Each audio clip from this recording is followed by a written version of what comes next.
honest here, it's a little intimidating to get up here with these two great songwriters.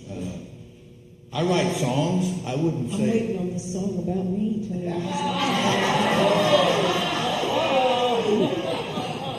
I'm getting around to that.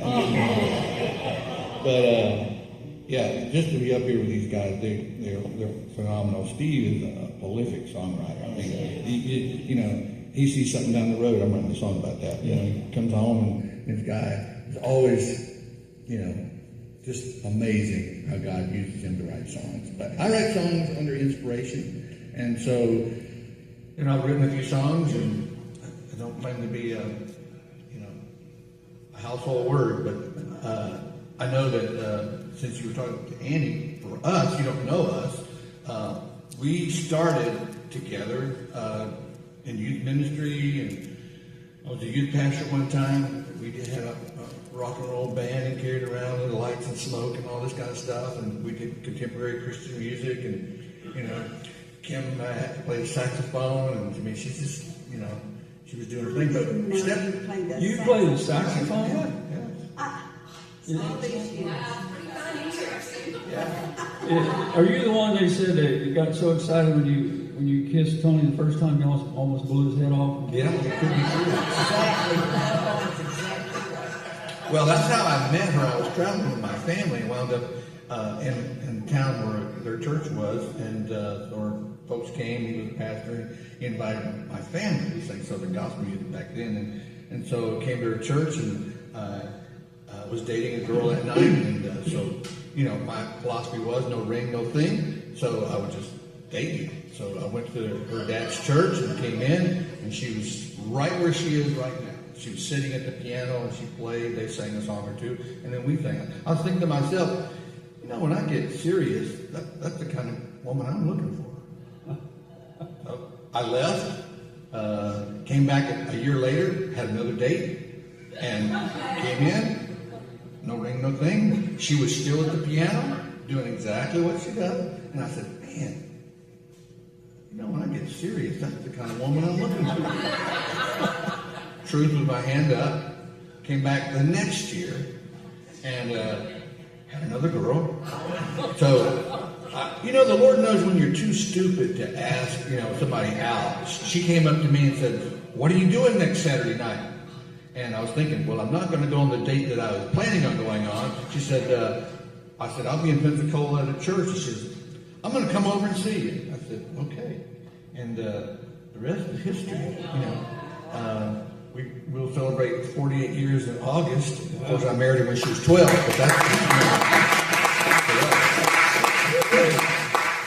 but, you know, hopefully you think about your journey in life, and you want to make an impression on your kids and try to tell them, because out of all of our journey and all of the ups and downs and places I've drugged Kim to youth camps and had her sleep on a plywood board, and you know, I mean, unbelievable. We were in the Enthuse Festival. I don't know if you guys have ever heard of it. It's a big thing up there. And so we were out in the middle of this cow pasture, and it had rained, and she had our last son, who was 5 days old, 10 days old, and she really hated my guts that day. I just have to tell you, it was like, I love Jesus, but I hate you for bringing me out here. So anyway, it was a mess, and she had to tell one of the green room people, hey, could you possibly hold our son while we go sing? It was a green tent. It was not a green room. It was a green tent. And so the little girl said, sure. She plopped him in a Coke. Set him on top of those Cokes right there, and I'll watch him. And she's like, 10 days old. I'm going to kill you. But you know, interesting, if you've ever been to one of those Ictus things, it's just a God thing. We sang worship right before the communion, and it got so quiet, and the Spirit of the Lord moved, and it was amazing. And she forgot she didn't like me, and I forgot that I messed up, and so, but we just worshiped the Lord, and you know, in spite of us, God uses us sometimes, you know. And but our daughter was getting married, and so we thought, okay, what's something we would like to say at her wedding? Her grandfather married her, and so I got to walk her down the aisle. So I was trying to tell her, life is a journey, and attitude is 90% of it. So remember what brought you to this place. 48 years ago, it was love. I mean, love. Do you remember when you were in love? Some of you, I'm thinking, But when you go back to, let me see. Okay, we'll try to see. When you look back on what you felt when you first fell in love, it was powerful. I drove 100 miles just to see her. There, went to church, and we always went to church. Anybody just dated in church? Okay, that's dating you right there. We dated in church. So I drove 100 miles to see her. I drove 100 miles back. I was singing with my family, so I would go pick her up 100 miles, drive back 100 miles, get in a bus, go to Atlanta and sing, come home, go back to Fort Walton Beach, and then come back to my house. Many a night, a morning, when the sun's coming up, my old Ford Fairlane was just blazing down the road. Love will make you go crazy. It'll make you do things that you would not ordinarily do. But when I wrote this song, I wanted our oldest daughter to reflect back, because it is love that brought us here. Ready? I was holding your mama's hand when you came in this world. The doctor said it's a perfect baby girl. And with your first words and your first touch, you had my heart in your hand. Love at first sight, now I understand. 'Cause it was love that brought you here, with every kiss and hug and smile. It was love that helped us grow through all the years and all the miles.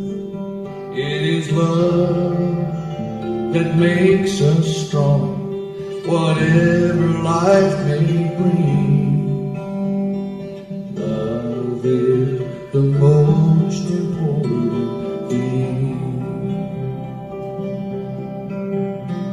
I'm walking down the aisle with you on your wedding day, and the preacher asks, who gives his bride away?